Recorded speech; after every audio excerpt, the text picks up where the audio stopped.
Bienvenidos a todos a esta nueva seña de la Universidad del Sentido. Welcome everyone to this new lecture of the University of Meaning. Benvenuti a tutti a questa nuova lezione dell'Università del Senso. Algunas breves indicaciones antes de empezar. Some brief indications before we start. Alcune brevi indicazioni prima di iniziare. La clase se tendrá en italiano, pero para todos los que lo deseen tenemos 3 canales habilitados de traducción simultánea. Para activar el audio, tienen que hacer clic en el icono que ven en la barra de abajo de su pantalla con el símbolo del mundo. The lecture will be held in Italian, but for all of those who wish, we have 3 simultaneous translations channels enabled. To activate the audio, you have to click on the world icon that you see in the bar at the bottom of your screen. La lezione sarà in italiano, quindi i nostri cari amici italiani in questa opportunità non avranno bisogno della traduzione simultanea. Va a haber un tiempo en la clase para responder preguntas. Todo aquel que durante la conversación quiera escribir algunas preguntas, podrá hacerlo seleccionando el icono de preguntas y respuestas en la barra inferior de la pantalla. Después, si quieren hacer la pregunta en vivo, tendrán que levantar la mano cuando inicie el momento de preguntas. There will be a time in class to answer questions. Anyone who wants to write some questions during the lecture can write them by selecting the Questions and Answer icon at the bottom of your screen. Then, if you want to ask the question live, just raise your hand when the questions and answer times begin. Ci sarà un momento durante la lezione per rispondere alle domande.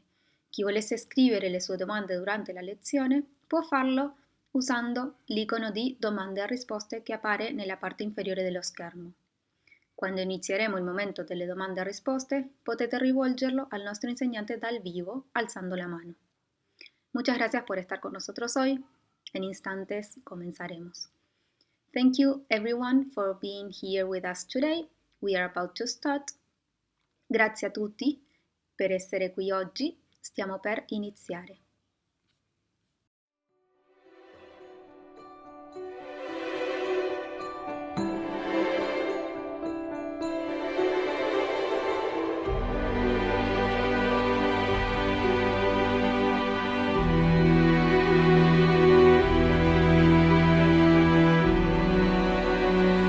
Where are you from? Là-dessus. Oui, bah c'est interdit. C'est tranquille ici, on n'a pas de problème. Quel problème? C'est quoi s'il a 17 ans?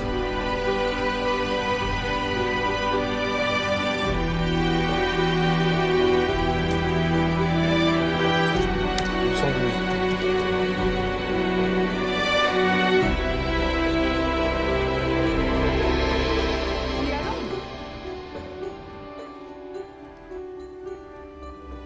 Siempre hemos tenido un buen entendimiento con las criaturas que viven más allá de nuestros límites.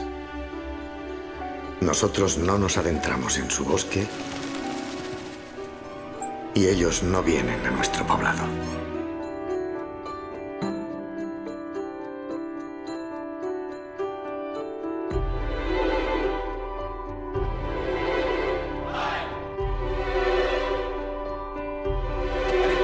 Just to buy food and soap. Where do you want to go?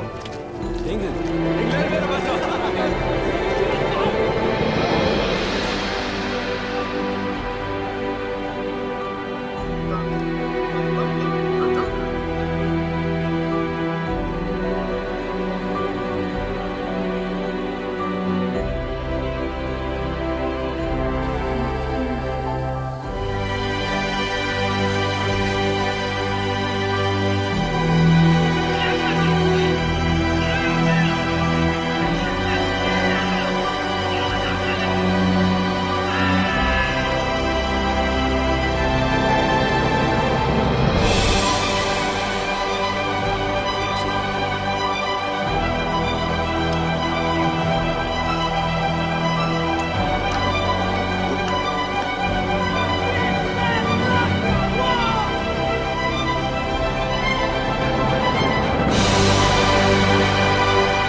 Buongiorno e buonasera a tutti. Buenos días y buenas tardes a todos. Bienvenidos a la seña 8 signos de la Universidad del Sentido de Escolas. No va a ser este el lugar de transmisión de lo que ya ha sido dicho, sino el lugar donde las palabras permanecen en silencio y nos llaman a escuchar. No va a ser un lugar de aprendizaje,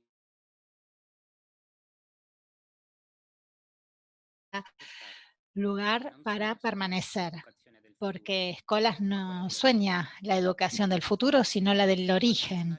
A veces basta volver al punto de inicio, a los primeros pasos, como a los de la infancia, para ver las cosas que siempre estuvieron allí, pero con el asombro de la primera vez, siempre nueva y como tal, llamándonos a crear, es decir, a ser humanos.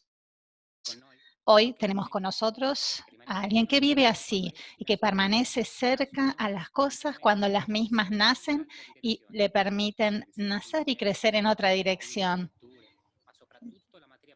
La materia prima de todas estas cosas es la palabra. Hoy con nosotros tenemos al profesor Roberto Espósito, uno de los más grandes filósofos de nuestro tiempo, uno que piensa en una época en la que pensar es revolucionario y así nos enseña también a nosotros a pensar.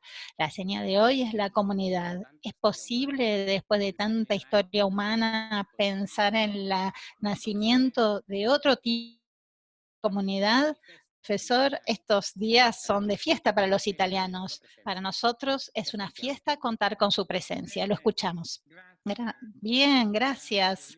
Muchas gracias. Yo agradezco a la Universidad del Sentido, a todos ustedes que están conectados en la Evelyn, Alessandra, Ezequiel. Quiero decir que para mí esta es una experiencia que me involucra, que me toca, inclusive por mi antigua pasión por Buenos Aires y por Argentina. Pero comencemos entonces por una primera pregunta.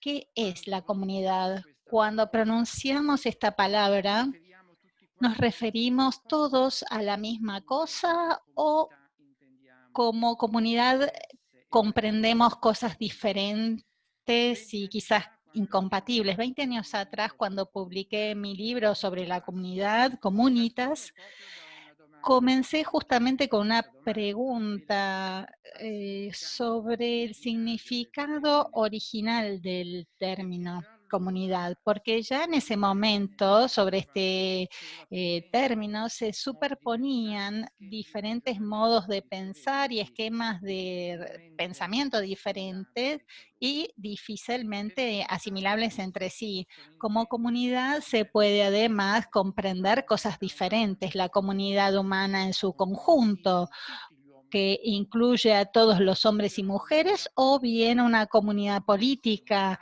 amplia, hecha, constituida por tantos estados, como por ejemplo la Comunidad Europea, o también una comunidad nacional como la italiana o la argentina, pero también se puede entender bajo este término entidades más pequeñas que coinciden con una ciudad o con un pueblo, o bien un grupo de personas que están unidos por algo, por una etnia o una religión común, pero comunidad puede ser también un aula, un grupo de enfermos que necesitan tratamiento, simplemente una serie de individuos que comparten una intención común. Entonces, ¿cómo orientarse entre casos y situaciones tan diferentes? ¿Cómo determinar el término comunidad que tenga un significado compartido? ¿Cómo ir al comienzo del sentido general que los filósofos generales llaman esencia? El libro al que me refería, para referirme a estas preguntas, encontré la proveniencia etimológica de esta palabra, empezando por el término comunitas, de que desciende la palabra comunidad, tanto en latín como en inglés. pero este pasaje, por etimología, por las vicisitudes de la lengua que muchas veces llaman a la atención de algo que de otra manera se escapa, dio una serie de indicaciones y una serie de sorpresas. Abrió ante mis ojos un significado que cuando hoy pronunciamos la palabra comunidad, parece que se perdió. Y es justamente esta pérdida de significado, es la necesidad de que vuelva, es que quiero hacer una referencia al principio. Pero volvamos al término latín comunitas, que está compuesto a su vez por la unión de dos partes, cum, que significa don, y mums, quienes forman una comunidad, según estas etimologías originarias, que se perdió a lo largo del tiempo, comparten un mons común, están unidos por el mismo mons. ¿Y qué significa a su vez el término mons, que constituye a punto el núcleo del sentido de comunitas? Si se buscan los diccionarios latinos, se ve como el vocablo mons tiene distintos significados que por un lado indican una ley, un oficio, un encargo que hay que seguir, y por otro lado es un regalo para hacer. Si se los une estos significados, se obtiene sentido global del término, que es el de la ley de un don, de un compromiso de cuidado hacia los demás. De acuerdo a esta etimología latina, comunidad es el conjunto de personas que comparten la misma obligación de dar o de cuidado recíproco. Acá ya tenemos algo que se destaca en forma sensible, se separa del significado que luego el término asumió en las lenguas modernas, porque hoy esa ley de don o regalo recíproco no fue solamente removida, sino que fue reemplazada por su aparente opuesto, porque lo que nosotros hoy estamos acostumbrados a ver en la comunidad, más que una ley de cuidado recíproco, es más bien un interés o una propiedad común. Tanto es así que el término comunidad está cada vez más vinculado al de pertenencia. Forman parte de una comunidad aquellos que pertenecen, hoy se considera así, a una misma etnia o a una misma cultura, un mismo idioma, y que justamente por esto se diferencian y muchas veces se contraponen a lo que no les pertenece. De esta manera es como si se hubiera verificado un revés semántico con respecto al original del término. En cambio, este aludía a una atención frente a los demás. Ahora tendemos a vincular común algo que es propio, algo que nos pertenece o que nosotros pertenecemos. Así que más que una comunidad del otro y para el otro, se transformó en la comunidad de lo mismo. En el centro de la expresión comunidad se enseñó algo que llama a una convivencia, a una utilidad, que tiene que ver exclusivamente con un grupo de personas que, a diferencia de todo el resto, que no forma parte de ese grupo. Entonces, lo que al principio era un término abierto, inclusivo, hoy se convierte en algo exclusivo y excluyente. Y si nosotros miramos el vocabulario, el diccionario, vemos que el término común es el contrario al término propio, que algo que siendo de todos no es de nadie. Entonces, mostrando la broma de la lengua, a lo largo del tiempo, lo común es lo que hace comunidad, es justamente definido por el contrario, es decir, por lo que es propio. Así que comunidad, en el significado que tomó hoy en día el término, es la propiedad de algo que compartimos con aquellos que también la poseen, a diferencia de los que están excluidos. De esta manera tenemos un cambio de significado neto. Comunidad se convierte en algo que, en vez de hacer referencia a la utilidad, a la relación con el otro, hace referencia a la identidad y relación con lo mismo, que tiene que irse a lo lejano, a un umbral que separa de lo que es nuestro de lo que no lo es. Entonces, lo aislado y lo indefendido, de los que son excluidos. Entonces, este término de comunidad se transfiere a un horizonte de inclusión, el don común, la ley de donación, al horizonte de la exclusión.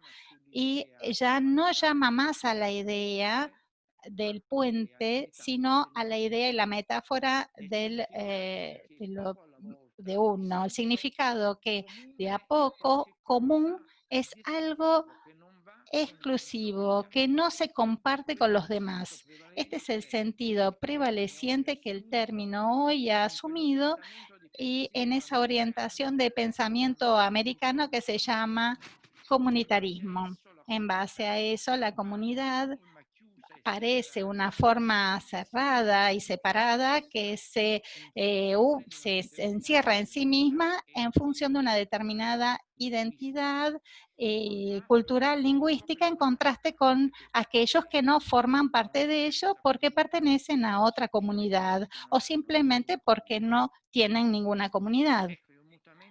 Es un cambio de significado, un pasaje semántico que se puede reconstruir mejor si volvemos a otro vocabulario que está originado también por el término mus, pero esta vez, en vez de en términos positivos o afirmativos, en términos negativos. Me refiero a la palabra también latina, que es lo opuesto a la comunitas, es decir, inmunitas. También esta palabra transferida en los libros modernos como lo contrario a la comunidad. Si la comunidad es lo que une a los miembros en un compromiso donativo de uno frente al otro, la inmunitas, por el contrario, es lo que libera de esta carga, de este peso, que libera a los hombres de la ley del deber, del cuidado recíproco. Como la comunidad, al menos en su sentido original, hace referencia a una condición común que tiene que ver con los hombres y mujeres. La inmunidad o la inmunización hace referencia al privilegio, a la situación particular de quien está extraído de esta situación común, gozando de un determinado beneficio. Esto es conocido en el perfil jurídico, en base al cual sabemos que está dotado de inmunidad parlamentaria, inmunidad diplomática, quien no es sujeto a la ley a la que están vinculados todos los otros ciudadanos. Pero este significado reconocible en la acepción médica y biológica del término inmunidad, en relación a la cual la inmunización natural o inducida implica la capacidad de un determinado órgano para sustraerse mediante sus anticuerpos a una infección que puede contagiarse. Es un tema hoy tristemente actual en este momento de pandemia tremenda que todos estamos atravesando. Entonces, superponiendo estos dos significados, significado jurídico y significado médico, surge de ello que la inmunidad o el dispositivo inmunitario, como podemos definir, constituye una suerte de barrera defensiva contra quien amenace las prerrogativas de un determinado sujeto, tanto individual como colectivo, porque las mismas comunidades consideradas como individuos en dimensiones más amplias pueden ser inmunizadas. Y precisamente es lo que está ocurriendo hace tiempo delante de nuestros ojos, cuando en todo el mundo, en las periferias del mundo, como los guetos de las metrópolis, las comunidades políticas se cierran en muros simbólicos para protegerse del contagio por parte de elementos externos que quieren integrarse en las mismas o también frente a elementos internos considerados contaminantes.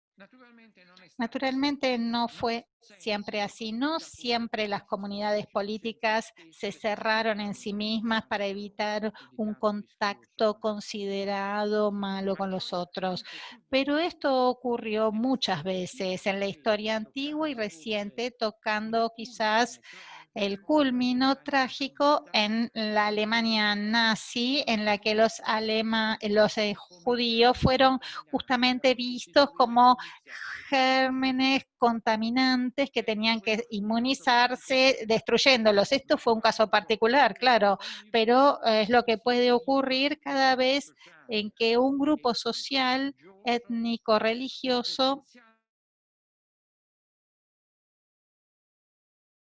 a extrometer exactamente a esta posible y muchas veces real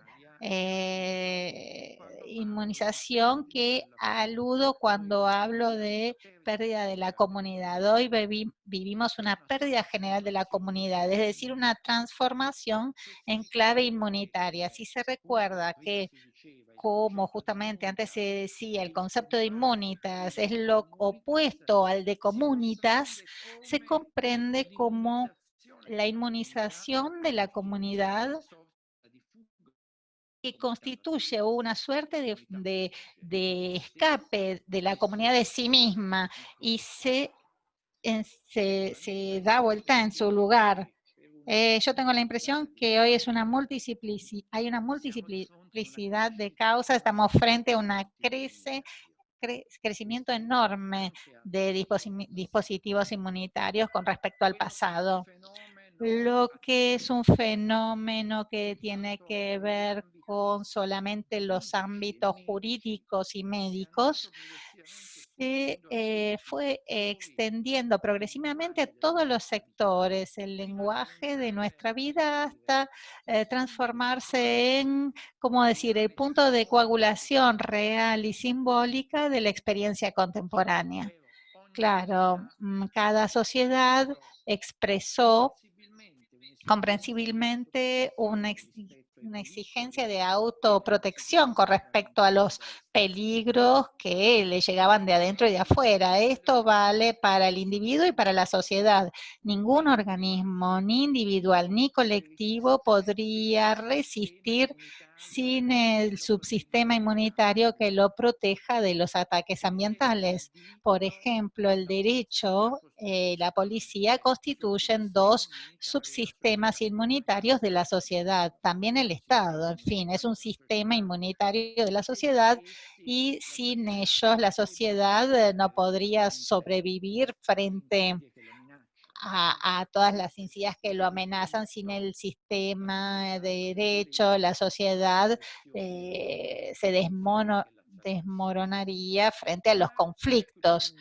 Pero, y acá viene el punto importante, mi impresión es que hoy, al final de la temporada moderna, esta exigencia inmunitaria se transformó en el perno de dotación alrededor del cual se constituye tanto la práctica real, efectiva, tanto la práctica imaginaria de la sociedad. Y para darse una idea, basta mirar el lugar que asumió la ciencia inmunológica, no solo bajo el perfil médico y profiláctico, sino también bajo el perfil social, jurídico, informático. Lo que es importante es impedir un exceso de circulación y entonces de potencial contaminación. Desde este punto de vista, el virus se transformó en la metáfora, a su vez, viral de todas nuestras pesadillas. Nunca como en estos meses nos damos tanta cuenta. En realidad hubo un momento en nuestra sociedad, en la sociedad occidental, occidental por lo menos, en la que el miedo biológico se atenuó.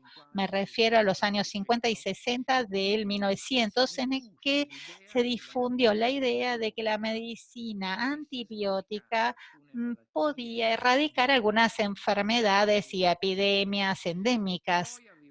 Luego llegó el AIDS, el HIV, y entonces el muelle psicológico se desmoronó, los virus embólicos y reales se transformaron en algo invencibles, que son capaces de arrastrarnos. Entonces las exigencias inmunitarias crecieron hasta convertirse en nuestra preocupación fundamental.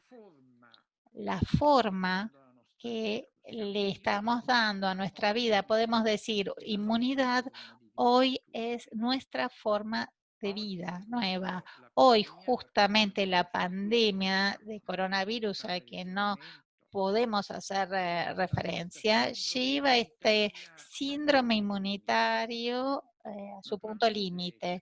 Naturalmente, esto es comprensible, la necesidad de defensa que cada uno de nosotros tiene es comprensible, vista la agresividad que no ha sido vencida del virus, pero la inmunización, el dispositivo inmunitario se transformó en el carácter central de nuestras sociedades.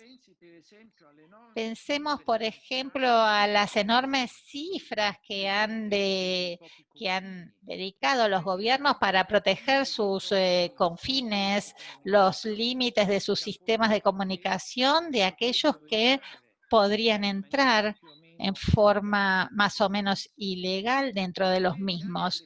Pero pensemos también en las protecciones que rodean a quienes hacen actividades políticas, diplomáticas, muchas veces económicas, es decir, al crecimiento incesante de los aparatos inmunitarios, de la concesión de inmunidad en un periodo en que la seguridad es la preocupación dominante de todos.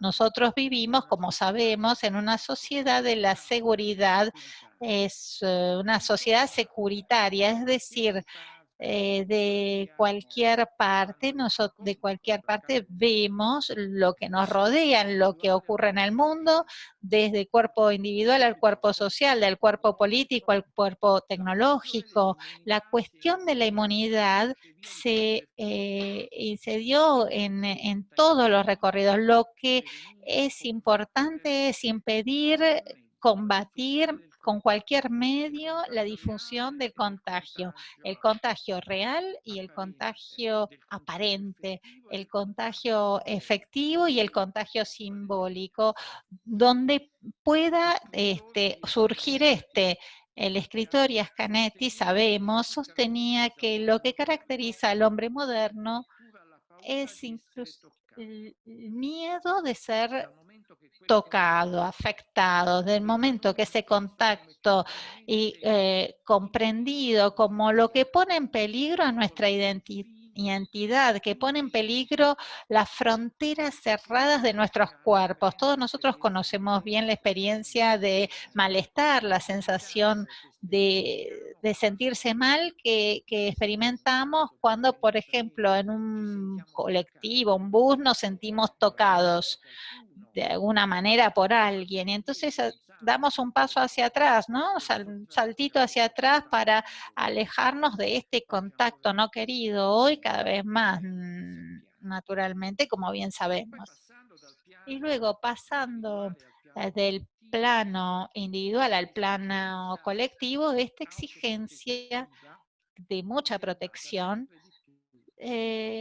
se fue generalizando cada vez más hasta caracterizar toda nuestra práctica, nuestra clase política. De hecho, podemos decir que este encierro inmunitario caracteriza a todos los países, no solo a los europeos, a los Estados Unidos y a otros países grandes y pequeños. ¿Dónde nace esta tendencia? Nos preguntamos todavía. Yo creo que se trata de un efecto contraproducente de rebote, una suerte de fenómeno de rechazo de los procesos de globalización, porque cuanto más el mundo tiende a hacerse global, trata de abrir más fronteras a la circulación de personas, objetos, mercaderías. Esto produce más temor de perder la propia identidad y entonces el intento fuerte de reconstruirla encerrándose. Se puede decir que fue justamente la caída del muro simbólico, el muro de Berlín, a fines del siglo pasado, que produjo la acción de volver a subir, armar pequeños muros hasta transformar a la comunidad en una suerte de fortalezas rodeada. Los nuevos nacionalismos, por ejemplo, en los países de la ex bloque soviético a partir de la ex Yugoslavia, pero no solo, sino también en América. Son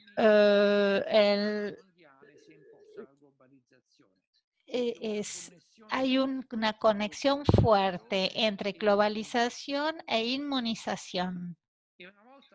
Y una vez que se describe tal cambio, vamos a hacernos una segunda pregunta más importante. ¿A qué puede llevar esta situación, este estado de cosas? Mi impresión es que este síndrome inmunitario que nos tomó a todos y que está destinada a cambiar la comunitas en cada lugar, implica más problemas de los que resuelve, porque la que se presenta como una solución en esta tendencia exasperada a la autoprotección inmunitaria determina a su vez problemas que no son menores a los de los que se quería escapar, porque inmunidad necesaria para proteger nuestra vida, si se la lleva más allá de un cierto límite, termina por perjudicar. La inmunidad junto es una negación. Lleva la vida a una suerte de jaula en donde se pierde no solo la libertad, sino también el sentido último de nuestra existencia colectiva. Es decir, ese ir a la existencia individual y fuera de sí, como dice el término existencia, ¿no? La apertura a ir hacia afuera, la actividad implícita en la idea originaria de comunitas, que es la parte esencial de la experiencia humana.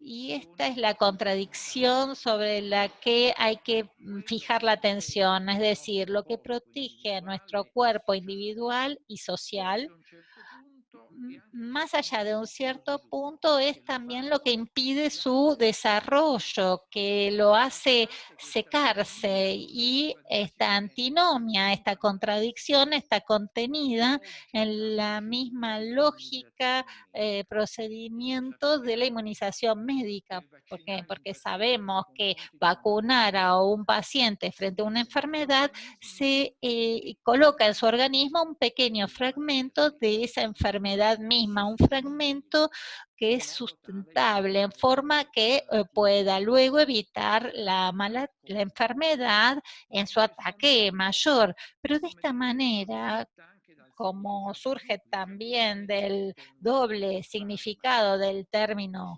griego fármaco, que significa al mismo tiempo enfermedad y remedio, bien, de esta manera el tratamiento está hecho también con la misma materia del mal, porque al mismo tiempo es medicina y veneno, como si para curarse tuviéramos que probar una punta de veneno, ¿no?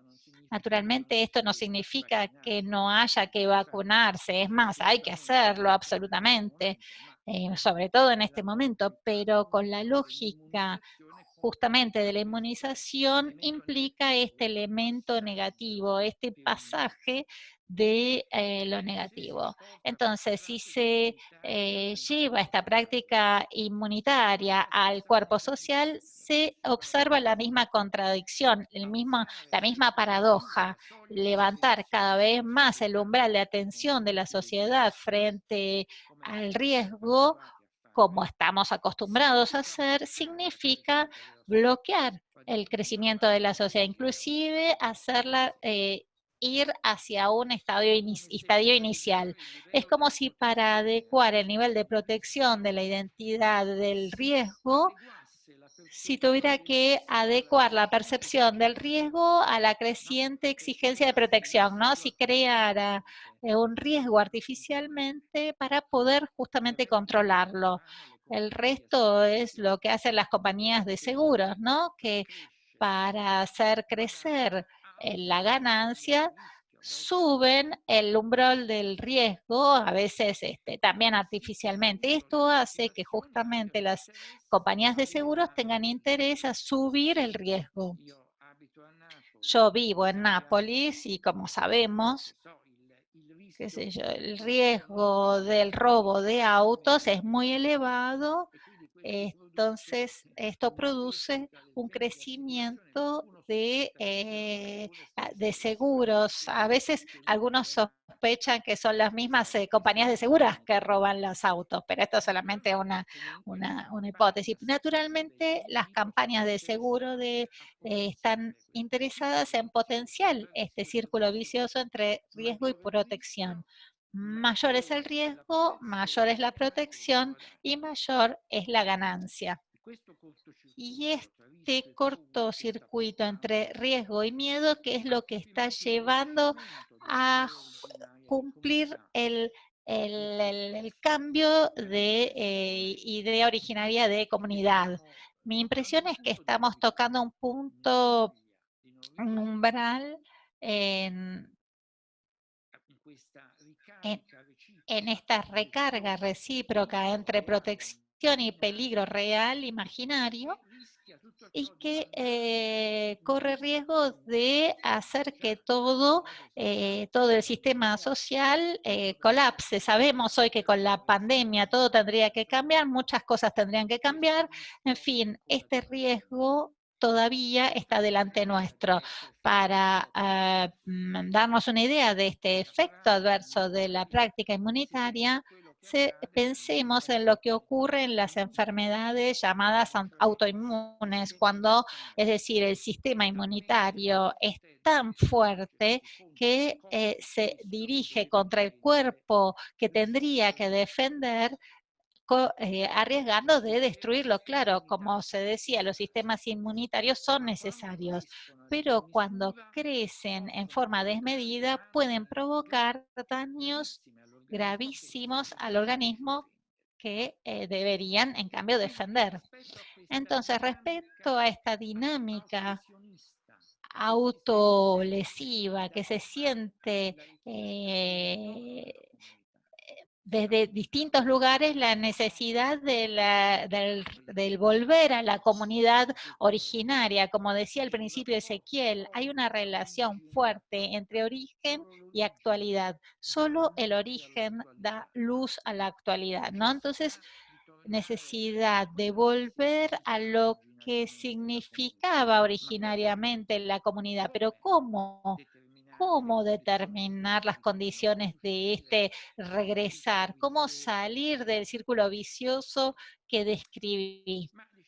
Bueno, digamos que se trata de dar vuelta a las relaciones de fuerza entre comune e inmune, poniendo al centro la cuestión de la comunidad en su forma más inclusiva y abierta.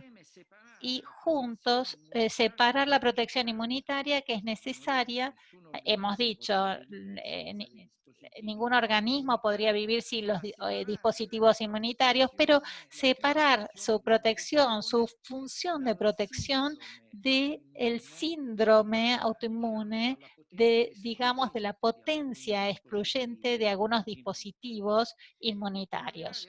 Y para llegar a esto, tendríamos que pensar justamente forma diferente la función del sistema inmunitario, es decir, pensando que en vez de como barreras excluyentes, como filtros de relación entre lo interno y lo externo. Filtrar no quiere decir excluir, sino diferenciar entre elementos positivos y elementos negativos. El resto, también la medicina de los trasplantes, pasa por la aceptación de órganos externos, es decir, también a través del sistema inmunitario. Inclusive el embarazo, ¿no? En el embarazo, el sistema inmunitario de la mujer soporta, lleva adentro un organismo extraño, ¿verdad? Este es un tema que vuelve también a las reflexiones que muchas veces Máximo Recalcati hace. ¿Cómo aplicar esta lógica positiva dentro de los sistemas sociales? ¿Cómo encontrar, es decir, un punto de articulación positivo entre comunitas e inmunitas? ¿Con cuáles instrumentos? Bueno, yo creo, y voy yendo a la conclusión, es que el problema tiene que ser enfrentado doble nivel. Por un lado, la desactivación de los aparatos de inmunización negativa y luego la activación de nuevos espacios comunes. Comenzamos por el primer punto, ¿no? Hemos visto cómo el crecimiento de los dispositivos de control y exclusión determinan un decremento de la libertad individual y de la misma compartir que nos une a los demás, de ideas, de lenguajes, de información. Esto constituye formas de reducción no solo de la libertad, sino de empobrecimiento de la experiencia común. Naturalmente, distinguir, diferenciar entre dispositivos de protección y dispositivos de, como decir, de exclusión es muy difícil porque pensemos en las medidas de control en los aeropuertos, digamos, en las interceptaciones, están juntos, ordenados a nuestra protección, pero puede de alguna manera ser órganos de control y de vigilancia y de exclusión. Entonces, sería necesario encontrar la forma para discriminar entre dispositivos de prohibición y control y dispositivos de sujeción, haciendo que nuestra experiencia sea segura, pero al mismo tiempo abierta, disponible, inclusiva. Pero esto no es suficiente. Este es el lado negativo. Después tenemos que agregar un lado positivo, es decir, además de disolver los vínculos inmunitarios, tenemos que crear dimensiones de vida común. Hace un tiempo, los filósofos y juristas comenzaron un trabajo sobre el concepto del bien común. Hasta ahora, muy aplastado entre los opuestos del bien privado y el bien público, el bien del individuo y el bien del Estado. Porque el derecho que nace en Roma y después se desarrolla en las sociedades modernas tiende justamente a llevar todo a una vista propietaria o de los individuos o del Estado. De esta manera, lo que es común, lo que no es ni del individuo ni del Estado, es cada vez más reducido. Y cuando se intensifica el sentido, esta dimensión se hace cada vez más integrada, es decir, la inmunidad progresivamente y tiene que ver con todo el ámbito de la esfera pública y privada, todo el ámbito de la vida, de los procesos justamente biopolíticos, la inteligencia, los recursos ambientales, el agua, la tierra, las calles, los espacios de la comunicación, todo tiende a ser privatizado, ¿no?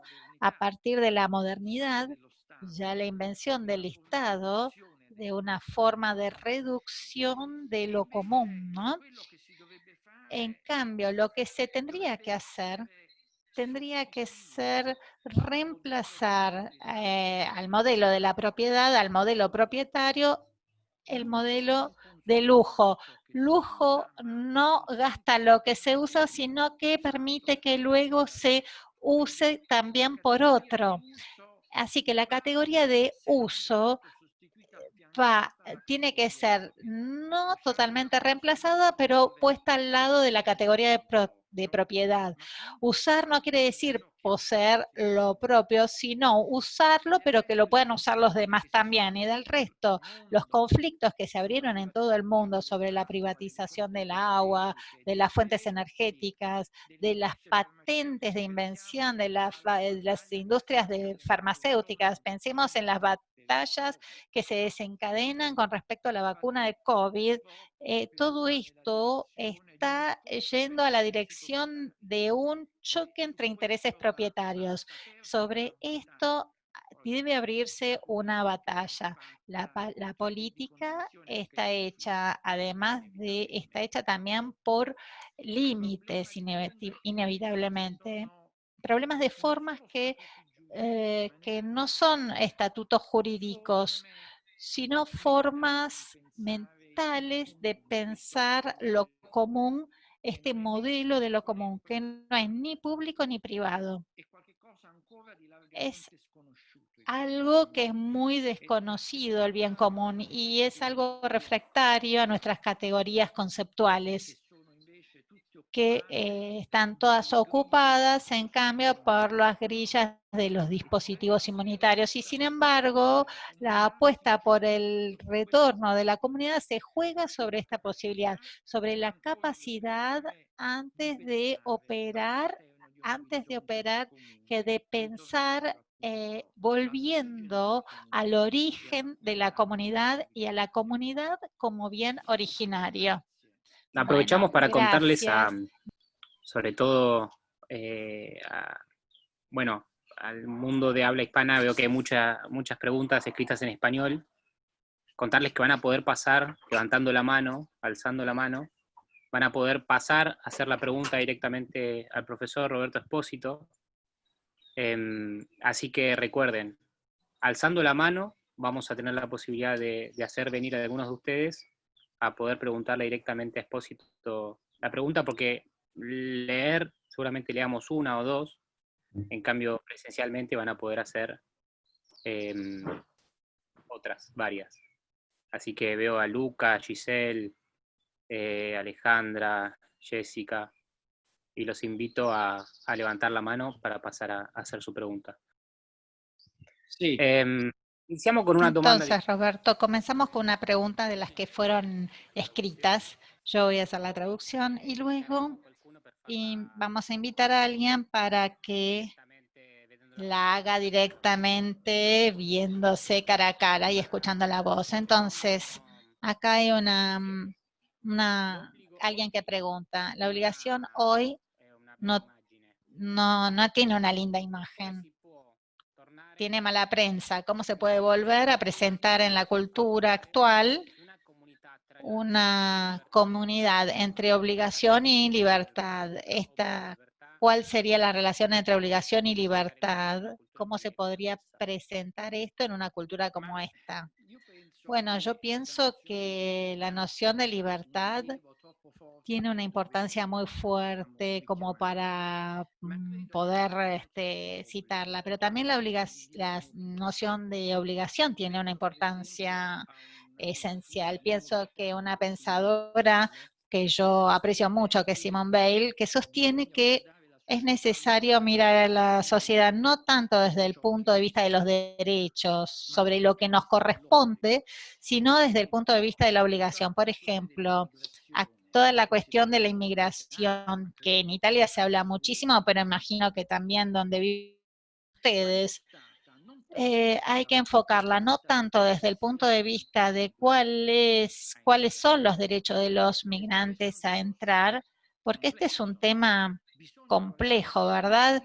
Hay que verlo desde el punto de vista de nuestra obligación de recibirlos, porque solamente de manera, viéndolas desde el punto de vista de la obligación, es como que se escapa la dinámica inmunitaria de los derechos. El derecho, como justamente decía antes, pero lo decía antes que yo, Nikas Newman, es un sistema inmunitario. ¿Por qué? Porque para definir a un derecho hay que imaginar que alguien pueda no gozarlo. Solamente de esta manera me doy cuenta que gozo un derecho. En cambio, la obligación, ¿cómo decir? El deber tiene que ver con el ser humano en cuanto tal. Dice Simone Weil, si existiera una sola persona en el mundo que no tendría derechos porque no significaría nada, pero tendría igualmente obligaciones con respecto al mundo y con respecto a sí mismo. Así que libertad y obligación, opuestamente a lo que pueda parecer, son dos nociones que Gracias, se Roberto. unen, que están Recordamos a juntas. todos, alzando la mano, pueden pasar a hacer su pregunta. Lo que sí les voy a pedir es de hacer una pregunta, de no hacer una reflexión ni dar una opinión, y sobre todo hoy que voy a hacer la traducción al italiano, y no soy traductor, así que cuanto más breve y cuanto más al pie, la pregunta más simple será para hacérsela llegar a Roberto. Mientras tanto, vamos a otra pregunta escrita. Roberto, ¿cómo tendría que actuar la comunidad frente a los miembros que ejercen la violencia? ¿Cuáles son los límites? Es decir, si la comunidad tiene que defenderse contra aquellos que ejercen violencia, que están en su interior o contra ella misma. Bueno, creo que el límite de la libertad de cada uno es el de no actuar negativamente sobre la libertad. Si esto ocurriera, bueno, la comunidad no puede permitirlo. No puede permitirlo, es decir, cuando dije que los sistemas inmunitarios son necesarios, siempre y cuando no pasen un determinado umbral, bueno, en esos está también el Estado y también la policía, que tiene el monopolio de la violencia legítima. Y esta fuerza legítima, mejor de la fuerza legítima, es lo que tiene que defender a la comunidad de la violencia. Naturalmente, si después esta fuerza legítima ella misma se transforma en una violencia legítima, como ocurrió recientemente, en particular en los Estados Unidos, donde la policía ejerce una violencia absolutamente desproporcionada y muchas veces dirigida, digamos, a etnias particulares, entonces el Estado mismo pierde legitimidad. Naturalmente, fuera de este rol del Estado de mantener el orden, no queda más que violencia recíproca y que es el mal mayor. Desde este punto de vista, así como decía Hobbes, la única forma para salir del estado natural de la violencia recíproca es la de un pacto común. Normalmente este pacto común tiene que ser ilimitado y proporcionado. Si no, el Estado mismo se transformaría en expresión de la violencia. No sé si respondí a la pregunta que me hiciste. No se sabe, Roberto.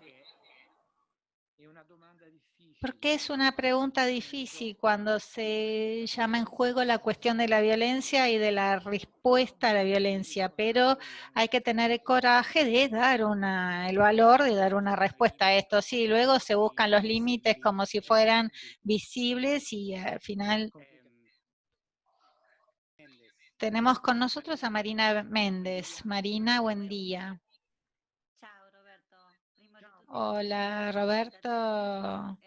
Gracias y felicitaciones para la presentación. Mi pregunta no es muy difícil. Yo creo decís que el sistema inmunitario arriesga a destruir el cuerpo que defienda. Esta dinámica requiere retornar al origen, a la luz. ¿Cómo separamos la protección del síndrome inmunitario filtrando sin excluir a nadie, sin bloqueos, sin divisiones? Porque yo me quedé muy afectada sobre el ejemplo de la madre que protege y garantiza la vida aún a un ser extraño, ¿no? Que están juntos. Sí, Marina, gracias por esta pregunta. Justamente, como es sabido, en el embarazo, digamos, la madre defiende a su hijo que tiene en su seno, inclusive cuanto más este chico con un sistema inmunitario diferente al de la madre, porque es más cercano al del padre. Así que esta es una metáfora de gran significado, es decir, la protección de lo extraño. ¿Cómo se puede diferenciar justamente la lógica inmunitaria de protección de la lógica inmunitaria excluyente? Yo creo que trabajando en torno a la noción de límite, es decir, el límite en la frontera es algo necesario para los hombres.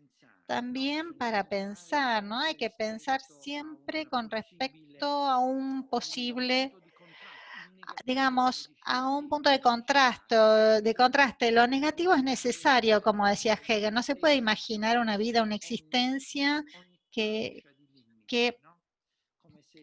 como si la vida fuera absolutamente ilimitada. Pero el límite y también la frontera sirve en la medida en que no es absoluta, en la medida en que es el límite, como se dice en italiano, poroso, es decir, que permite, un poco como si fuera una esponja, filtrar al otro y dejar que entre parte del otro. Si el límite es una pared de acero, de piedra, nada va a poder entrar, pero si el límite lo pensamos como un tejido, digamos, como algo tipo un líquido, un elemento, puede entrar en este límite. Y entonces el sistema inmunitario tiene que ser pensado así. Por otro lado, el sistema inmunitario de nuestros cuerpos tiene una función que se llama tolerancia inmunitaria. Y el trasplante de órganos externos justamente está permitido por este dispositivo de tolerancia inmunitaria. Así que se puede decir que es el sistema inmunitario, cuando funciona bien, que permite recibir el trasplante. En cambio, cuando el sistema inmunitario está enfermo, rechaza inmediatamente el órgano trasplantado y se vuelve a la inmunidad excluyente. Está Eugenio Viciconde. Escucharte, pensaba en el Estado, en los estados actuales, en la democracia, como está, digamos, construida hasta la actualidad.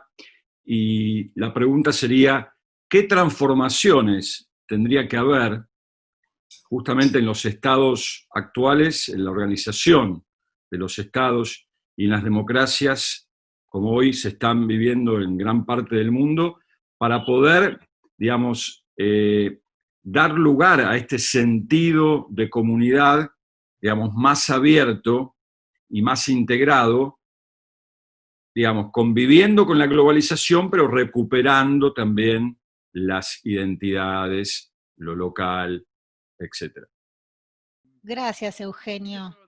Yo estoy de acuerdo que se tenga que encontrar un punto de encuentro y de cruce entre la globalización y la identidad.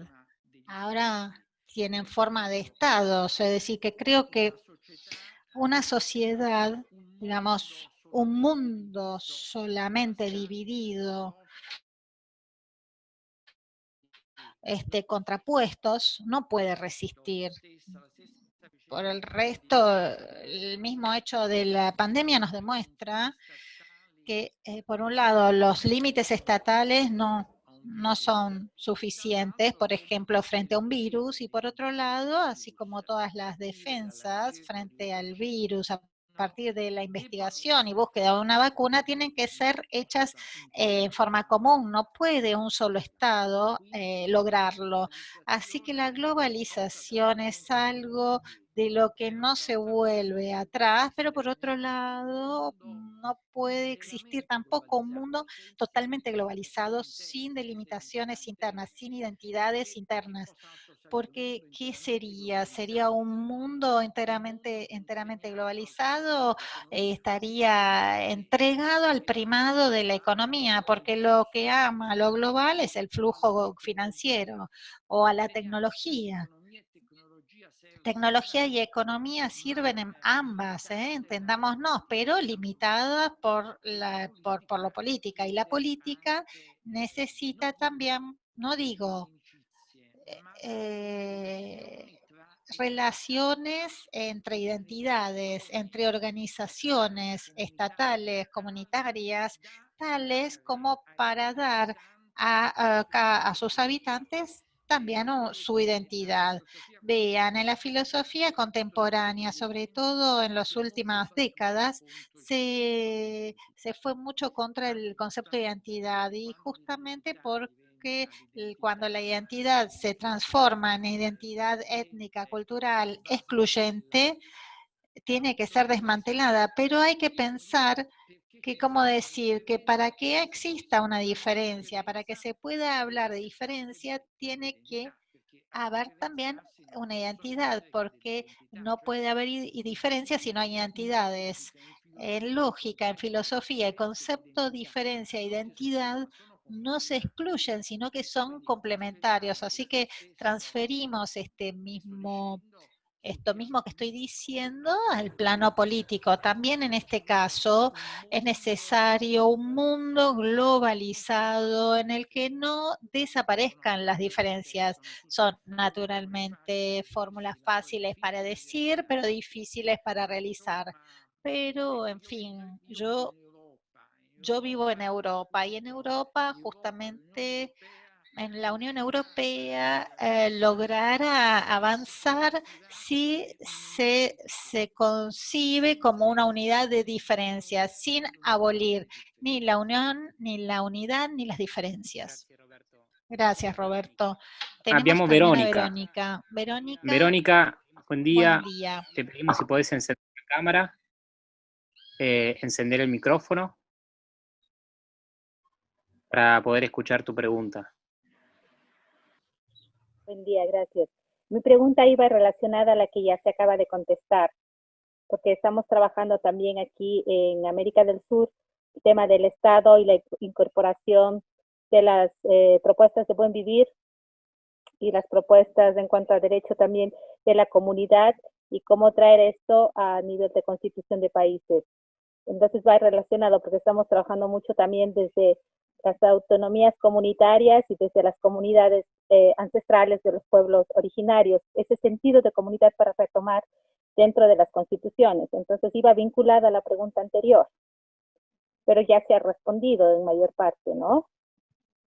Roberto, in America del Sud, da dove Veronica è, ci sono tante comunità originarie che poi sono sempre vicino e sempre più vicino alle grandi città, più diciamo allo stile occidentale. Hay comunidades originarias que están cada vez más cercanas a las formas de vida occidentales, cercanas porque crecen y parece que una se come a la otra, ¿no? Y que parece que se confunden. Verónica dice, mi pregunta se parecía mucho a la de antes, pero ¿cómo se puede pensar en estas comunidades originarias el hecho de identidad cuando entra en contacto con la globalización? Si existe alguien que gana, alguien que pierde, si la identidad es toda alteridad, ¿cuál es la diferencia entre igualdad y de la globalización? o la de la comunidad de los únicos, que es la de la que hablas vos? Bueno, en parte yo ya respondí en la anterior respuesta, pero quisiera agregar lo siguiente. En realidad, nosotros estamos frente a un gran cambio, en parte provocado también por coronavirus. Nel senso che io sono convinto che assisteremo a un processo inverso a quello che ha portato le persone e le comunità ad avvicinarsi tutte nelle grandi città. No, Buenos Aires penso sia una città di 15-20 milioni di abitanti, no? Ecco, questo processo di concentrazione nelle città, secondo me, andrà regredendo, si tornerà verso le comunità locali, perché la possibilità che si è sperimentata, che in questo momento noi stessi stiamo sperimentando, di lavorare in smart working, no? Cioè da remoto, fa sì che sarà possibile lavorare anche dalla propria casa, dovunque essa sia. Cioè oggi, almeno qua in Europa lo stiamo sperimentando, chi lavora a Londra e invece è di Messina, una società che è una città della Sicilia, in un certo senso se lavora, che so, in un'impresa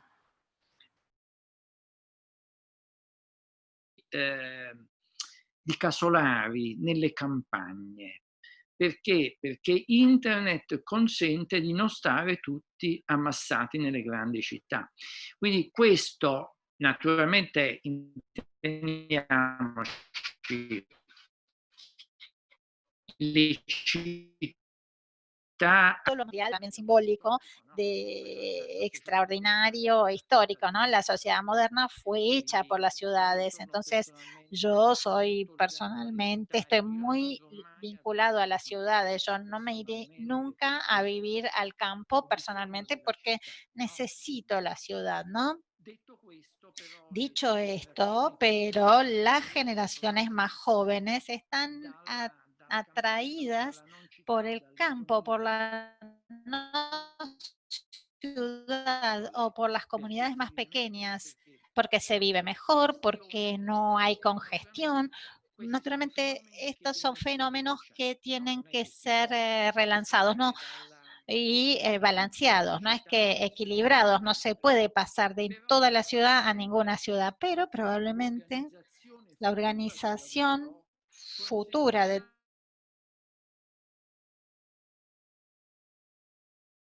trabajo va a permitir locales y, digamos, ciudad global. Yo tengo esta impresión, después puedo equivocarme y esto lo veremos en los próximos años.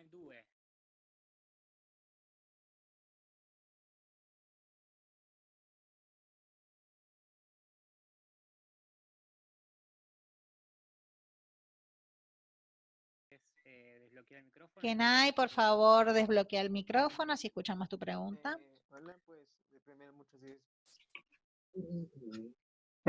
Hola, pues de primero muchas gracias por estar con nosotros. Y mi pregunta es, hay muchas veces en las que una comunidad se divide por una opinión. ¿Y qué es mejor? ¿Intentar unir de nuevo a la comunidad y cómo se puede hacer? ¿O dejar que la comunidad se divida? Ci sono tante volte in cui le comunità vengono divise da una opinione. Hay muchas veces en que la comunidad es dividida por una opinión, por ejemplo. En estos casos es mejor pensar en la comunidad como estas diferencias, divisiones de opiniones o intentar unir lo que fue dividido. Pero para mí, claro, depende del tipo de división. Si la división implica una diferencia de ideas, de puntos de vista, de culturas, para mí hay que respetarla porque es un elemento, estas diferencias son un elemento vital, es decir, en la comunidad hay varios puntos de vista que compiten y en alguna manera ayuda a la comunidad. Pero si la división significa, en cambio, un verdadero conflicto, entonces, y que puede inclusive destruir a la comunidad, ¿no? Entonces hay que ver que la división sea una diferencia, no un conflicto. Este es un punto importante, pero la diferencia es importante. Yo desconfío de los temas que hablan del pueblo como único y unido. Esto es un poquito, me doy cuenta que estoy tocando un punto delicado para el público argentino, pero también porque, bueno, es un punto que la Argentina tiene una historia especial, particular, y yo tengo un gran respeto y una especial sensibilidad, pero la mitología del pueblo unido que compensa todo de la misma manera tiene un potencial efecto totalitario, porque todo el pueblo unido que se identifica en un solo idea, en un solo jefe, esto puede tener una función de unión social importante, pero hay que tenerla bajo control, no tiene que ir nunca contra la existencia de las diferencias, porque las diferencias son la sangre de la sociedad. Si no se mantienen las diferencias, excepto que se trate de conflictos, como decir, por ejemplo, de guerra, entonces las diferencias son necesarias, así que la unidad hay que mantenerla en una relación dialéctica con las diferencias, así como en la relación entre lo global y lo local.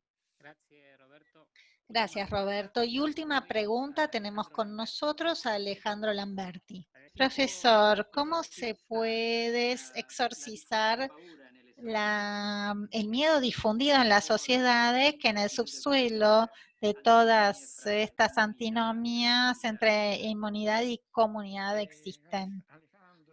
Alejandro, gracias. Mira, el miedo no se puede exorcizar, así como no se puede exorcizar la ansiedad. Esto lo experimentamos un poco todos nosotros. La ansiedad se puede se puede manejar, se puede dominar, pero no se puede eliminar. El miedo, y acá también hay que hacer una diferenciación. Hay un miedo negativo, que es el terror, que es ese miedo que bloquea, que te hace perder la razón, y está también el miedo positivo, que es el que hace que te hace detener la mano si estás por tocar el fuego, te hace razonar. Así que el problema para mí no es eliminar el miedo, sino manejar el miedo asumiendo, ¿cómo decir? El miedo positivo, que es el que nos hace razonar y que nos hace pensar y comportar en una forma buena. Hay que diferenciarla de un miedo negativo, un miedo imaginario que nos es inducido frente a, por ejemplo, un extranjero. Por ejemplo, el miedo frente al virus es la necesidad de tener comportamientos adecuados, es un miedo positivo. Pero si se nos dice después que justamente el virus está traído por personas que vienen de afuera o inmigrados, bueno, este es un miedo que tiene que ser manejado, gobernado y que tiene que ser modificado. Roberto, ese habría sido el cierre, pero tenemos aquí a uno de nuestros padres que vino también para hacer una pregunta. Si lo permitís, haremos la última pregunta. José, bienvenido. Te pedimos, por favor, si podés desbloquear el micrófono y te escuchamos. Gracias, muchas gracias, Roberto. Buonasera. La pregunta es, teniendo en cuenta el mundo que vivimos, y sobre todo el mundo virtual, ¿cómo te imaginás esta vida y la construcción de la comunidad en un mundo virtual? ¿Y cómo te imaginás la amenaza de la inmunidad en el mundo virtual? Sí, Sí, Entendí, gracias, José. Se habla mucho en Italia de este tema de lo virtual. Lo virtual, como por ejemplo la forma en que estamos haciendo esta reunión, ¿no? En forma virtual, implica seguramente oportunidades, recursos. Claro, yo no podría haber ido a Buenos Aires y no nos hubiéramos encontrado, pero implica también fuertes riesgos. Implica riesgos importantes porque justamente no puede existir una comunidad solamente virtual. Yo soy docente, mi actividad es la docencia, entonces imaginar una clase de alumnos solamente virtuales sería un empobrecimiento enorme de la didáctica, de la formación, justamente del espíritu comunitario. Yo además enseño en Pisa, en la Escuela Normal de Pisa, que es un colegio en el que viven juntos alumnos y profesores. Bueno, ese es un elemento decisivo para la formación, para que te da la posibilidad de comer juntos, hablar juntos, e inclusive de tocarse, de estar en contacto. En este momento no es posible, así que lo virtual nos ayuda en este momento de problemas y es algo que vamos a seguir usando, inclusive después, por los recursos que brinda, como por ejemplo conferencias internacionales, pero nunca va a poder reemplazar totalmente el contacto de la comunidad real y efectiva.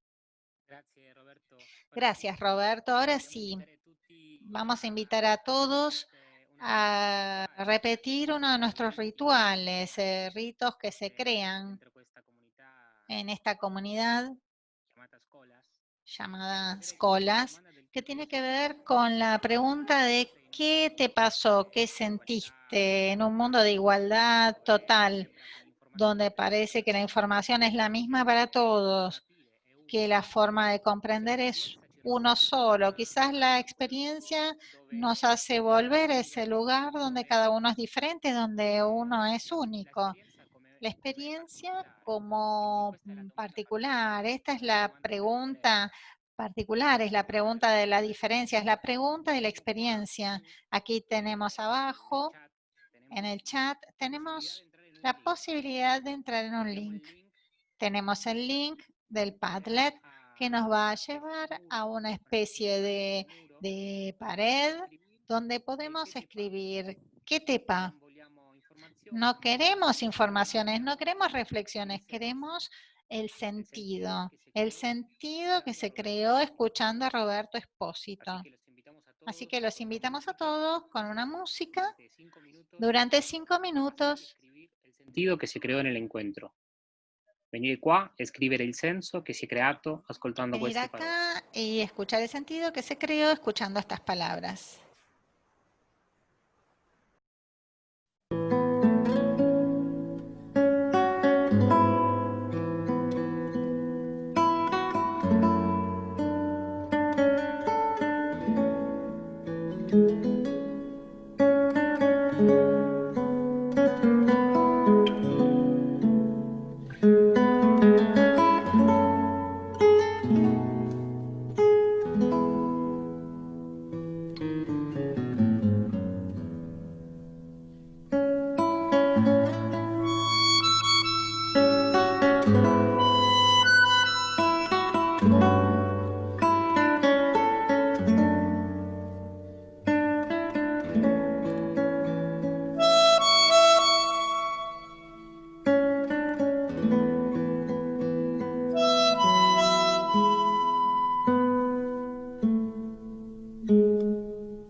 sensación de estar siendo parte de la possibilità di hacer un mundo para todos.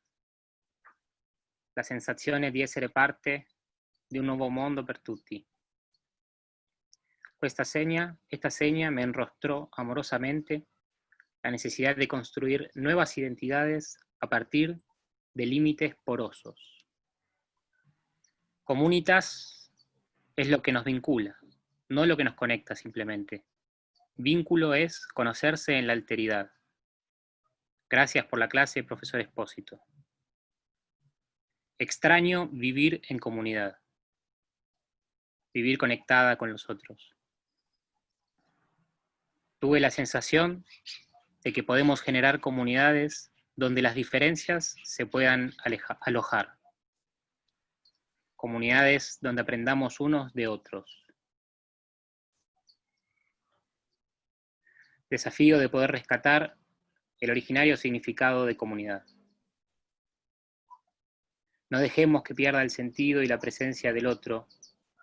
Si sucediera, empezamos a morir un poco. Caro Roberto Esposito, tante grazie per essere qui con noi in queste date che sappiamo per l'Italia sono date un po' sacre, quindi veramente grazie di cuore. Per finire vogliamo lasciare la parola a te. Sì, sono io che voglio ringraziare voi. Anche quest'ultima parte mi ha colpito, l'ho trovata bellissima, ho letto qua e là la parola nostalgia, sicuramente avrò qualche nostalgia di questo incontro. Questo incontro mi pare particolare per un punto, perché il tema dell'incontro fa tutt'uno con l'incontro stesso. In fondo noi abbiamo parlato di comunità, ma anche fatto per 2 ore comunità, nel senso appunto della condivisione di alcuni temi, perfino di alcuni sentimenti, e anche nella differenza delle opinioni, nella diversità delle opinioni. Una comunità dovrebbe essere appunto in qualche modo porosa come questa che abbiamo provato a creare, cioè insieme plurale perché tanti di noi è singolare, no? Una comunità fatta di tanti punti che si incontrano, che si incrociano, che entrano in tensione, dentro affetti e intelligenze comuni. Quindi ringrazio molto tutti voi e spero di ritrovarvi prima o poi.